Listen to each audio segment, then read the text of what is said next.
Olha, com a nossa longevidade aumentando, né, e a medicina avançando tanto, é cada vez mais comum ver gente com prótese de quadril. Sim, bastante gente. Mas aí surge uma questão meio complicada. E quando essa pessoa precisa fazer radioterapia ali na pelve, sabe? Parece simples, mas esses implantes de metal, eles criam uns desafios bem inesperados para o tratamento. Com certeza, não é trivial. Bem-vindos então à nossa análise de hoje. Vamos mergulhar num relatório técnico que é chave, sabe? Do Task Group 63 da AAPM. Que é a Associação Americana de Físicos em Medicina. Uma referência importante. Isso. E esse relatório detalha justamente esses desafios.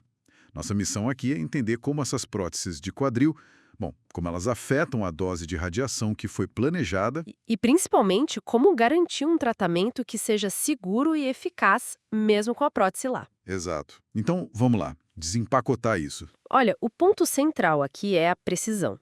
A radioterapia moderna, ela busca entregar a dose que a gente prescreve com uma margem de erro assim, mínima, coisa de 3, 4%. Bem preciso mesmo. O problema é que esses implantes, eles são feitos de materiais com alto número atômico, que a gente chama de alto Z.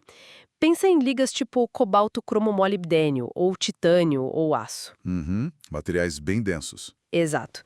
E eles interagem com a radiação de um jeito muito mais intenso que o nosso tecido, o tecido humano. E essa interação, ela perturba e perturba muito a distribuição da dose que a gente quer entregar no tumor, sabe? Entendi. Quer dizer, não é só um bloco físico ali no meio do caminho. A própria interação do material com a radiação é que complica tudo. Isso mesmo. E como é que essa perturbação acontece na prática? Como a gente vê isso? Basicamente, a gente tem dois efeitos principais. O primeiro é o que chamamos de atenuação. O metal funciona como um escudo mesmo, ele bloqueia uma parte da radiação. Ah, tá. Isso cria o que a gente pode chamar de uma sombra, sabe? Uma área de dose reduzida nos tecidos que estão logo atrás da prótese, seguindo a direção do feixe de radiação. Uma sombra de dose. É. E dependendo do metal, da espessura da prótese, da energia da radiação que a gente está usando, essa redução pode passar de 30%. 30%? Nossa, isso é muita coisa. É um terço da dose que talvez não chegue onde precisava. Exatamente. Pode comprometer muito o tratamento naquela região específica do tumor. Imagino. E qual seria o segundo efeito? Fiquei pensando aqui. Se o metal bloqueia, será que ele também pode, sei lá, aumentar a dose em algum outro lugar? Bingo! É exatamente esse o segundo ponto. Os efeitos de interface.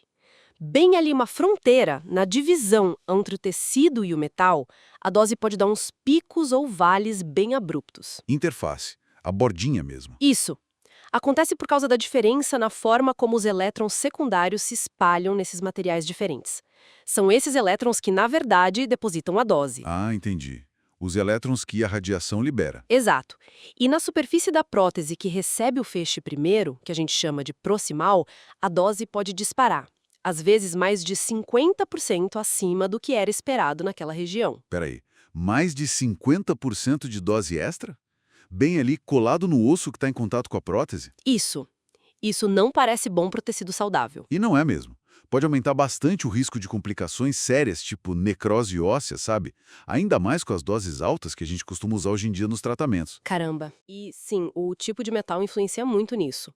Ligas mais densas, como o cobalto-cromo e o aço, costumam causar mais atenuação e também esses picos de dose maiores do que o titânio, por exemplo, que é um material mais leve. Faz sentido. E tem mais um detalhe.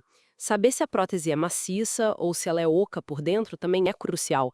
Só que a tomografia computadorizada comum que a gente usa para planejar o A tratamento, PC, né? isso, a TC, muitas vezes ela não mostra isso direito, sabe? E pior, ela ainda gera artefatos perto do metal, aquelas distorções na imagem. Sei, aquelas imagens meio borradas, com riscos. Exatamente. E esses artefatos atrapalham demais o cálculo preciso da dose, principalmente ali pertinho da prótese.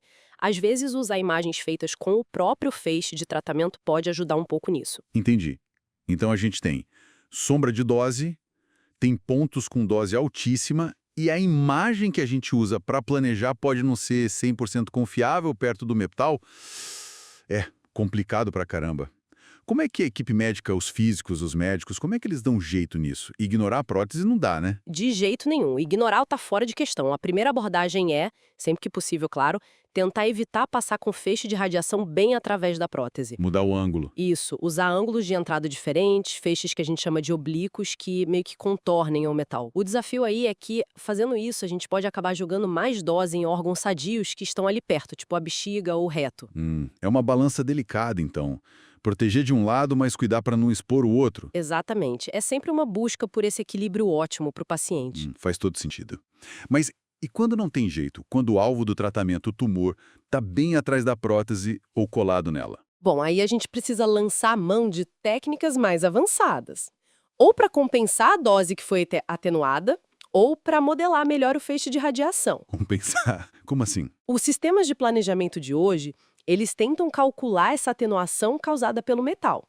Mas eles têm uma certa dificuldade, principalmente ali na interface, onde os cálculos são mais incertos, como a gente falou. Certo. Alguns centros podem até usar compensadores físicos, tipo um filtro feito sob medida para o paciente. Mas o que é mais comum hoje em dia é usar radioterapia de intensidade modulada, a famosa IMRT. Ah, IMRT. Já ouvi falar. Com a IMRT, a gente consegue controlar a intensidade de pequenas partes do feixe de radiação. É como se a gente estivesse esculpindo a dose ao redor do alvo e das estruturas importantes. Tipo um dimmer de luz, mas para radiação. É uma boa analogia, sim.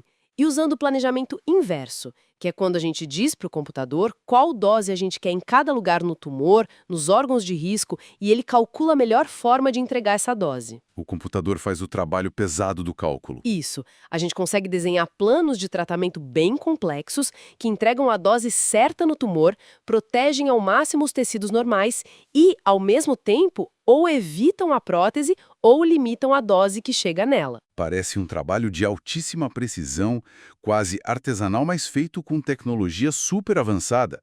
Fica bem claro que exige muito conhecimento, muito cuidado da equipe. Exatamente. Resumindo tudo, tratar um paciente que tem uma prótese de quadril na área que vai ser irradiada ali na pelvis não é algo simples. Exige, assim, atenção redobrada.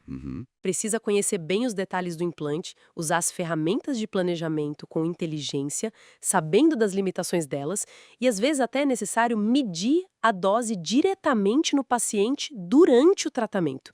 É o que a gente chama de dosimetria in vivo. Medir na hora mesmo. E claro, a sintonia fina entre o radio-oncologista e o físico médico é, olha, absolutamente crucial para dar tudo certo. Com certeza.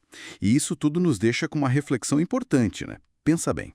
Ao mesmo tempo que os tratamentos contra o câncer ficam mais potentes, muitas vezes usando doses mais altas para serem mais eficazes, É a tendência. e, do outro lado, a população com implantes metálicos, como as próteses de quadril, só aumenta, o quão central vai se tornar essa habilidade de calcular e, talvez o mais importante, de verificar na prática essas distribuições de dose tão complexas. É um ponto crítico. Parece que vai ser cada vez mais fundamental para o futuro da radioterapia segura e eficaz, né? Fica aí algo para a gente pensar.